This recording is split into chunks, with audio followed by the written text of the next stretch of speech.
Hey y'all, welcome back. This is Trey from TreyMixes.com. If you're not subscribed, subscribe real quick. Head over to TreyMixes.com. Get your free mini course on mixing with saturation. It's cool, it's awesome, and hopefully it'll help you really fast get better mixes. We're starting a brand new series this week, and it's from a viewer who was messaging me and asking questions about production and guitar sounds, and I'm a guitar player first. And he wanted some help with producing tones that were appropriate for songs, and I sent him some links of things that I worked on, and he suggested we make a video series regarding tone creation for people who, being producers or mixers, may get DI tracks, direct input tracks from people who are producing and sending to them, and they need to reamp or take the DI tracks and create a tone that is appropriate for the song. So we pulled up this song, and we're going to look at this real quick. So you guys listen, and we're going to be discussing this lead track right here.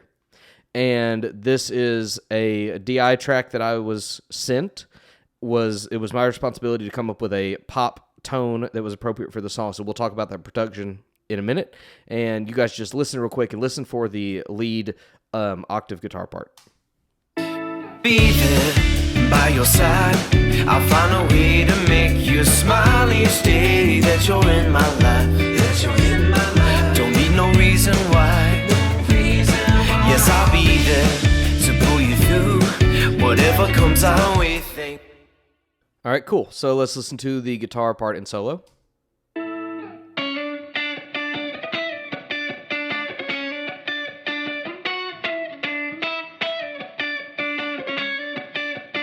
Now let's listen to what I got. We'll turn off all the processing and the mixing.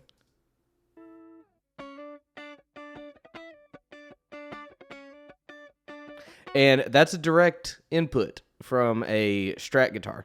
Let's turn it back up so you can hear it again.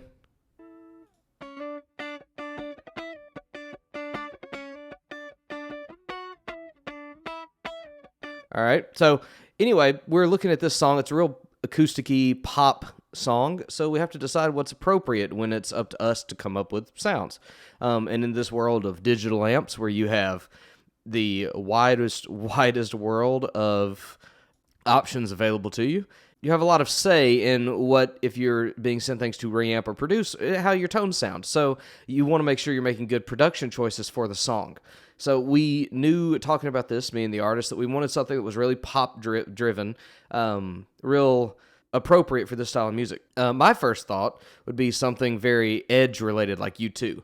And so as a guitar player first, like I said, we take that DI, which is already appropriately snappy, and play through an amp, but we have to think, what is snappy? And how do we get that? How do we get a clean, but kind of dirty sound for a song like this? So here's Guitar Rig, for those of you who know what this is and familiar with it. This is how I built this sound, to generate this snappy, clean from this DI that we have.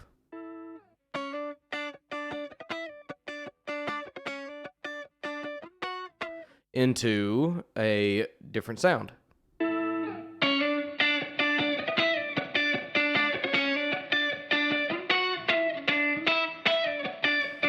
So listen to this, and we want to get this tone. My first thought is, let's make sure there's no line noise, no extra stuff that we're getting. So first things first, you want to get yourself a noise gate of some kind. And Guitar Rig has many different options for this. There's a gate up here, and you can add your own gate.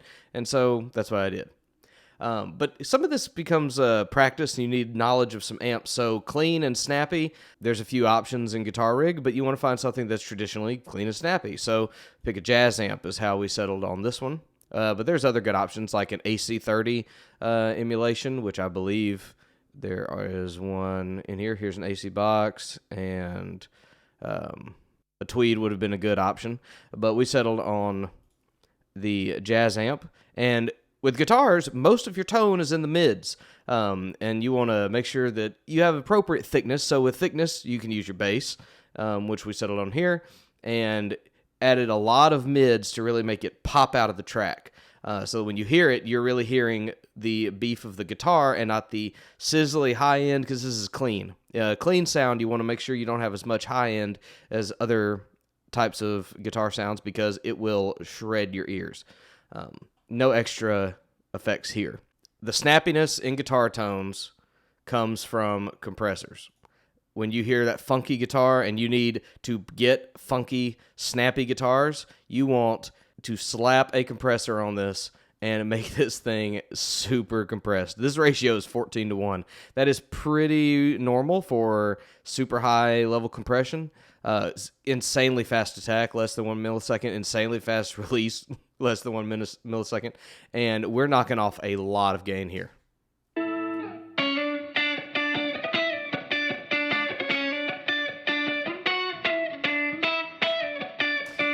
We're knocking off a lot of sound, and we have to use at least this much, 10 decibels of makeup gain to get it back. So when you're looking for snap, let's just turn off this compressor and see what kind of difference this makes. We'll turn off all the separate compressors.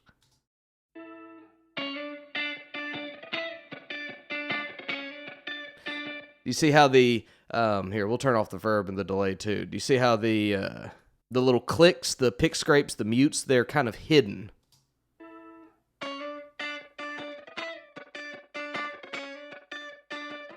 You get a lot of notes, but you're not getting the clicky snappiness of the pick hits on the mutes. With a compressor, though,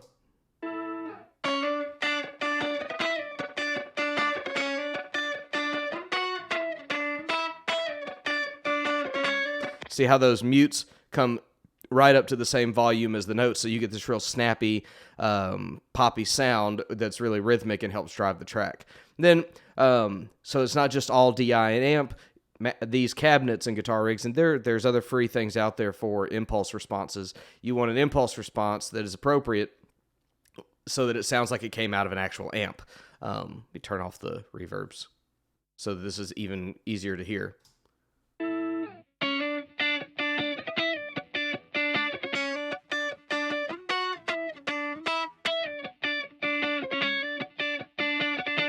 It adds a real grit to it. The speaker sounds that are recorded for these impulses really add a lot to bringing a more realistic thickness to your sound.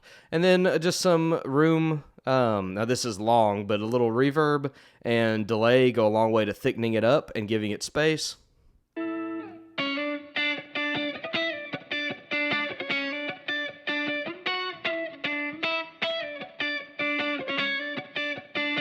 All right, cool. If you guys want to copy all these settings for snappy, clean, funky guitars, copy away. This, and then after, and this is something that in production, you're going to have to do a lot of this stuff. Every sound goes through layers and layers and layers of EQs to fit. I still felt like there was too much snap and not enough thickness after all this, but I was happy with the sound. It's just a little abrasive. So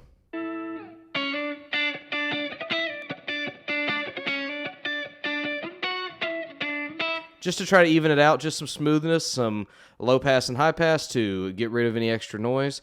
And there's some other mixing stuff going on with additional EQ and compression, just for tones. And the biggest thing is because there's two of these elsewhere in the track, you'll see here. Let me close this down. See how we have a right and a left. Well, one way you can add thickness to your sounds is to send your reverbs. I have other videos on this. If you're mixing something on the right, have a reverb for that on the left. And something on the left, have a reverb for that on the right. So let's come down here where we have two tracks so you can hear what I'm talking about.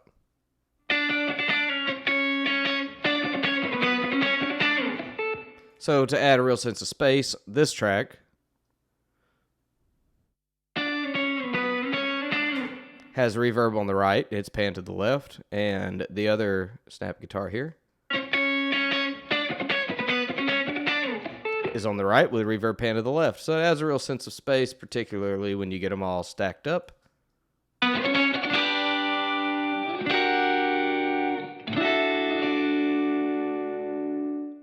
So anyway, that is how I built a snappy, clean tone for a guitar that you may receive a DI for. So again, here's your settings that I used in Guitar Rig, but experiment, try your own, and if you have any cool settings or other ideas, post them in the comments.